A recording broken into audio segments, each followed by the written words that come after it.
এইসবের কারণে আমি যদি বলি যে আমাদের দেশে বেকারত্ব আরো বৃদ্ধি পাচ্ছে এবং ধনীরা আরো বেশি ধনী হচ্ছে, আপনি হয়তো বলবেন যে হোয়াট, এটা আমি কি বলতেছি, কারণ এর সাথে এর কানেকশনটা কি। কিন্তু আমি সেই কানেকশনটা আপনাদেরকে এখন দেখাবো। ঢাকা অলমোস্ট বসবাসের অযোগ্য একটি শহর, এবং নিয়ার ফিউচারে ঢাকা একদম পুরোপুরি বসবাসের অযোগ্য হয়ে যাবে। ঢাকা কি 30 বছর 50 বছর আগে কি এরকম বসবাসের অযোগ্য ছিল? না। তাহলে এখন কিভাবে হলো? অতিরিক্ত জনসংখ্যা। কিন্তু তার পাশাপাশি আরেকটা কি রয়েছে, সঠিক পরিকল্পনার অভাব এবং মেইনটেনেন্সটা ঠিকভাবে না করার কারণে আজকে এই বসবাসের অযোগ্য হয়ে দাঁড়িয়েছে। এখন কথা হচ্ছে যে যেহেতু জায়গা কম, লোক সংখ্যা বেশি, যার কারণে হচ্ছে এই ঢাকা যেহেতু বসবাসের অযোগ্য হয়ে গেছে, আমাদের সারা বাংলাদেশেও তো পুরো দেশটায় জায়গা অনেক কম এবং সেই তুলনায় লোক সংখ্যা অনেক বেশি। তো এটা একটা ভাবার বিষয় না যে ঢাকা যেমন বসবাসের অযোগ্য হয়ে গেছে, সেরকম সারা বাংলাদেশ যদি বসবাসের অযোগ্য হয়ে যায়, মানে ঢাকা বা এই যে রিলেটেডটা আমরা ওটাকে বস্তি এলাকা যদি ওইভাবে আমরা যদি ট্রিট করতে চাই, তাহলে সেটা তো সারা বাংলাদেশেও ওই ওই একই ওয়েতে হচ্ছে জিনিসটা কনভার্ট হয়ে যেতে পারে। তাহলে ঢাকা নষ্ট হয়ে গেছে পরিকল্পনার অভাবে। এই কিন্তু এক অন্যান্য বিভাগীয় শহরগুলো, অন্যান্য পৌরসভাগুলো যদি পরিকল্পনার অভাবে নষ্ট হয়ে যায়, তারপর আমরা থাকবো কই? এত জনসংখ্যা এবং ছোট একটা দেশ হওয়ার কারণে আমরা বিভিন্ন প্রবলেমে ফেস করতেছি। এর ভিতরে এখন যেমন অধিক তরুণ, অধিক শক্তিশালী একটা দেশ, সেই তরুণ থাকার পরও তাদেরকে হচ্ছে প্রপার জব হচ্ছে দেওয়া যাচ্ছে না। আবার এই এই তরুণরাই যখন এখন তরুণ স্টেজে আছে, দেশ কিছুক্ষণ বৃদ্ধ স্টেজে যাবে, তখন ওই বৃদ্ধদের মেইন দেখাশোনার জন্য ও যে পরিমাণ টাকা এবং যে পরিমাণ ফ্যাসিলিটিসের দরকার আছে, সেই পরিমাণ প্রস্তুতি কি আমরা নিতে পারতেছি? অবশ্যই আমরা প্রস্তুতি নিতে পারতেছি না।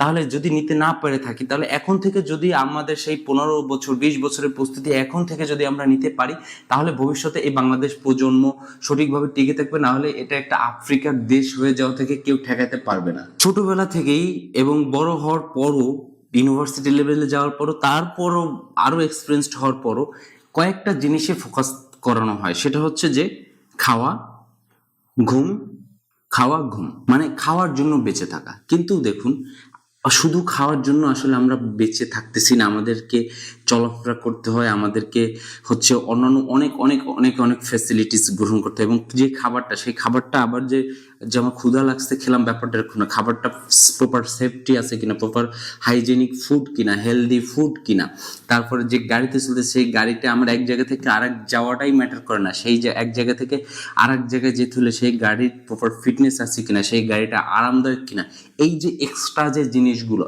এইগুলোকে আমাদের খেয়াল করতে দেওয়া হয় না এবং আমরা নিজেরাও খেয়াল করি না।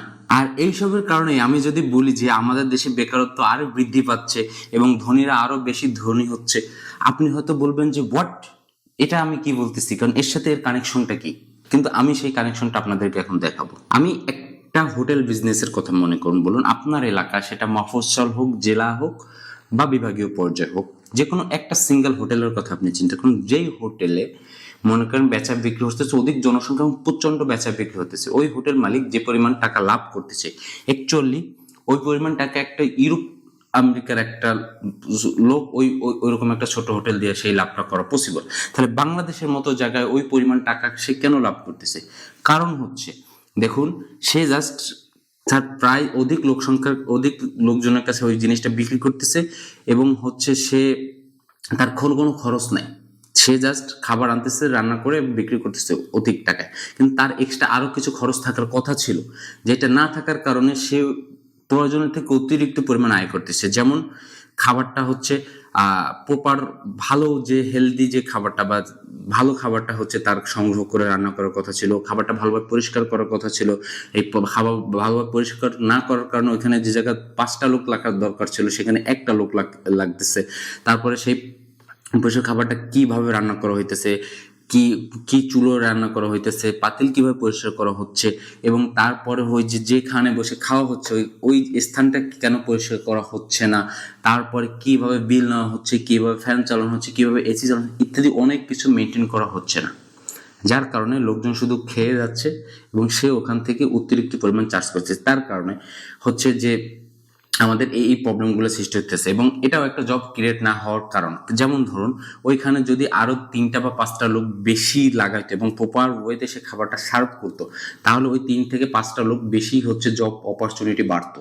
কিন্তু এখন সেটা বাড়তেছে না।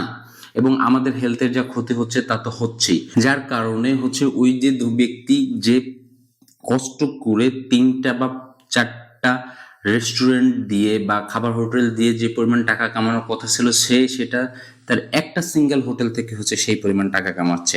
কিন্তু সে যদি কষ্ট করে 3-4টা হোটেল দিতে পারতো, তাহলে আরো জব ক্রিয়েট হতো এবং খাবারটা আরো সুন্দরভাবে সার্ভ করা যেত। কিন্তু সেটা না করে একটা হোটেলতে সে এই পরিমাণ লাভ করতেছে, এবং যার কারণে আমাদের হেলথের সমস্যা হচ্ছে, জব ক্রিয়েট হচ্ছে না, ইত্যাদি।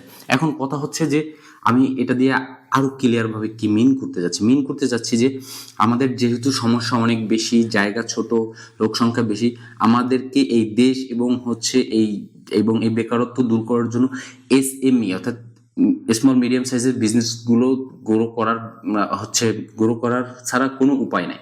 এখন স্মল মিডিয়াম সাইজের বিজনেসগুলো গ্রো করার ক্ষেত্রে সর্বপ্রথম যে জিনিসটা হচ্ছে আমাদেরকে খেয়াল রাখতে হবে, সেটা হচ্ছে যে লোকালভাবে কিছু জিনিস তৈরি করা সম্ভব, যেটা লোকালি সব থেকে বেস্ট অপশন হবে। সেক্ষেত্রে আমি সবসময় বলে থাকি বেকারি পণ্য সাধারণত লোকাল হওয়া ছাড়া কোনো উপায় নাই, এবং লোকাল হলে সেটা সবথেকে ভালো হয়। কারণ লোকাল বেকারি পণ্য কারণ টাটকা খেতে অনেক টেস্টি হয়, এবং সেক্ষেত্রে হচ্ছে আর এটা তৈরি করা অনেক কোনো হার্ড জিনিস না। কিন্তু আপনি দেখেন বড় বড় কোম্পানির বেকারি পণ্যগুলো সব জায়গায় একদম ছড়িয়ে গিয়েছে, যেটা কোনো কারণে ছড়িয়ে যাওয়ার কথা ছিল না, কিন্তু সেটা ছড়িয়ে গেছে। এবং আমাদের যে ইয়ং জেনারেশন এটাকে অপরচুনিটি হিসেবে দেখতেছে না যে লোকালি হচ্ছে বেকারি পণ্যটা বিক্রি করা পসিবল। তারপর হচ্ছে দুধের যে মার্কেটটা বলুন, তারপরে হচ্ছে যে অন্যান্য আরো অনেক হচ্ছে কাজ বাজ রয়েছে, যেগুলো আমি আসলে লিস্ট করে হচ্ছে আপনাদেরকে হয়তো একবার প্রকাশ করব। সেটা হচ্ছে যে এই জিনিসগুলো লোকালি পসিবল, কোনো বড় কোনো কোম্পানির হেল্প ছাড়া, এবং লোকালি যদি করা যায় বা উদ্যোগ নেওয়া হয়, তাহলে সেটা সার্ভিসও ভালো পাওয়া সম্ভব, এবং পাশাপাশি হচ্ছে দেশের ইকোনমিকেও অবদান রাখা দরকার হবে। এই যে স্মল এবং মিডিয়াম সাইজের বিজনেসগুলো গ্রো করে দেশের পরিবর্তন করা সম্ভব। তো সেক্ষেত্রে এরকম কিছু লিস্ট আমি হয়তো নেক্সট 2-1টা ভিডিওর মধ্যে আমি হচ্ছে এই জিনিসটা প্রকাশ করব। কিন্তু এই যে স্মল এবং মিডিয়াম সাইজের বিজনেসগুলো যদি গ্রো করা যায়, তাহলেই হচ্ছে ব্যাপার। এখন পাশাপাশি আরেকটা জিনিসের ব্যাপার আছে, সেটা হচ্ছে যে সরকারের উদ্যোগ হতে হবে। দেখুন, একটা মিনিমাম হচ্ছে মেনটেন্যান্সের মিনিমাম পরিকল্পনার একটা জিনিস হচ্ছে সরকারের ম্যানিফেস্টো থাকতে হবে, যে এই মিনিমাম জিনিসটা তুমি না করলে তুমি এই হোটেলে চালাতে পারবে না, এই মিনিমাম জিনিসটা না করলে তুমি এই বিল্ডিংটা করতে পারবে না, এই মিনিমাম জিনিসটা না করলে তুমি এখানে রাস্তা করতে পারবে না, ইত্যাদি। এরকম কিছু মিনিমাম ব্যারিয়ার সেট করা দরকার। এবং মিনিমাম ব্যারিয়ার যদি সেট করে এবং এটা যদি বাধ্য করে সরকার, তাহলে হচ্ছে অন্যরা হচ্ছে ওটা মেনটেন করতে বাধ্য হবে, যার কারণে হচ্ছে সে অতিরিক্ত, যেহেতু কাজ তো লোক দিয়ে করাতে হবে, সেক্ষেত্রে আরো লোক নিয়োগ হবে এবং জব অপরচুনিটি আরো বাড়বে। আপনারা খেয়াল করে দেখবেন যে ঢাকা গেছি এবং ঢাকার বাইরে দিয়ে বিভিন্ন যেসব অঞ্চল আছে সেসবও কিন্তু অপরিকল্পিতভাবে বিল্ডিং গড়ে তোলা হচ্ছে, অপরিকল্পিতভাবে ময়লা ফেলা হচ্ছে, এবং অপরিকল্পিতভাবে যত যা সম্ভব করা হচ্ছে। এখন আপনি একটা বিল্ডিং হচ্ছে তৈরি হয়ে গেছে, ওটা আপনি ভেঙে আপনি একটা জিনিস করতে পারবেন না, তাতে ওই মালিকের লস, এবং সরকার যদি মালিকের টাকা দেয় তাহলে অ্যাজ এ জনগণ হচ্ছে ওইটাকে পরিমাণ লস হবে, এবং ওইটায় যে পরিমাণ বজ্র, যে পরিমাণ ঝামেলা সৃষ্টি হয়, এগুলো আসলে আমরা নিতে পারবো না একটা ছোট কান্ট্রি হিসেবে। তো সেক্ষেত্রে আগে থেকে যদি সুপরিকল্পিতভাবে হচ্ছে সঠিক নগরায়ন করা যায়, এবং গ্রামকে গ্রামের মতো রাখা যায়, এবং প্রত্যেকটা জিনিস যদি এইভাবে করা যায়, এবং বিশেষ করে আমরা যারা ইয়ং জেনারেশন আসি, তারা যদি এই স্মল মিডিয়াম সাইজের বিজনেস যেগুলো হচ্ছে লোকালি করা সব থেকে বেস্ট হবে, সেখানে লোকালি করে বড় কোম্পানির যত পরিমাণ হচ্ছে আধিপত্য কমানো যায়, এভাবে করলে হচ্ছে হবে। আপনি হচ্ছে কি বলবো, আসলে একটা চাকরি করে যে পরিমাণ টাকা আপনি কামাবেন, সেটা যদি ঢাকায় যেয়ে কামান, সেই টাকা আপনার নিজের থেকে খরচ করে সেটা গ্রামে পাঠাতে বা নিজের ইকোনমিক গ্রোথ মানে নিজেকে স্বাবলম্বী করতে যে পরিমাণ কষ্ট হয়, তার থেকে কিছু কম আপনি এলাকায় কামালে ওই টাকাটা অনেক বেশি হচ্ছে থাকে, কারণ ওইখানে খরচ কম। এটাই রিয়ালিটি। তো কিভাবে এই জিনিসগুলো করা যায়, এটা হচ্ছে আমাদেরকে প্রাধান্য থাকতে হবে। আমরা ঢাকাকে নষ্ট হতে দেখেছি, আমরা চাই না পুরো বাংলাদেশ এভাবে নষ্ট হয়ে যায়। এর জন্য কিভাবে প্রত্যেকটা প্রসেস কি ওয়েতে করা যায়, সঠিক পরিকল্পনার মাধ্যমে আমাদেরকে সেদিকে ধাবিত হতে হবে, এবং স্মল মিডিয়াম সাইজের বিজনেসগুলো আমাদেরকে আরো গ্রো করতে হবে। একটা জিনিস বলা হয় যে এআই জব খেয়ে নেবে, এখন বর্তমান টেকনোলজির যুগ। দেখুন, টেকনোলজি হচ্ছে একটা টুল, এবং এই টুল ব্যবহার করে কাজ করতে হয়। যেমন বিভিন্ন খাবার অর্ডার করার হচ্ছে আছে, অ্যাপ আছে। তো সেক্ষেত্রে সেখানে আমরা কি করি, খাবার অর্ডার দিই। তাহলে আমরা অ্যাপের মাধ্যমে খাবারটা অর্ডার দিই, যেখানে আমাদের আগে গিয়ে খেতে হতো, অথবা ফোন কলের মাধ্যমে হয়তো অর্ডার করা লাগতো। সেক্ষেত্রে এখন আমরা অ্যাপের মাধ্যমে করি। তাহলে এই অ্যাপটা হচ্ছে একটা টুল, কিন্তু খাওয়াটা কিন্তু সেই হোটেলে তৈরি হয়েছে। আপনি একটা জামা কাপড় দেখেন বা টি শার্ট দেখেন, আমি তো সাধারণত টি শার্ট আমার ফেভারিট ব্র্যান্ড থেকে হচ্ছে আমি অনলাইনে অর্ডার করি। আর অন্যান্য ডিজাইনের ব্ল্যাঙ্ক টি শার্ট বা যেগুলো একটু ডিজাইনের জামা কাপড় যদি কোন কিন্তু সেটা হয়তো আমি দেখে যাই কিনি। তাহলে এখন দেখুন, আমি অ্যাপের মাধ্যমে ওই জিনিসটা অর্ডার ঠিকই করতেছি, কিন্তু ওই জিনিসটা কিন্তু ফিজিক্যালি কেউ তৈরি করতেছে। এখন ব্যবহার হচ্ছে এই ওয়েতে। আর যেহেতু আমি মনে করি এআই নিয়ে কনসার্ন হওয়ার দরকার আছে, কিন্তু যারা টেকনোলজি অনেক দূর আগে গেছে এবং তারপরে এআই ডেভেলপমেন্টের দিকে আগাচ্ছে, তাদের তাদের ব্যাপার আলাদা। আমরা এখনো অনেক পিছনে আছি, যেখানে বিদেশিরা হচ্ছে হচ্ছে প্রাইভেট কার চালাচ্ছে, সেখানে আমরা হচ্ছে টেসলা চালাচ্ছি, অটো রিক্সা চালাচ্ছি। তো এটার সাথে ওটা আসলে মিলবে না।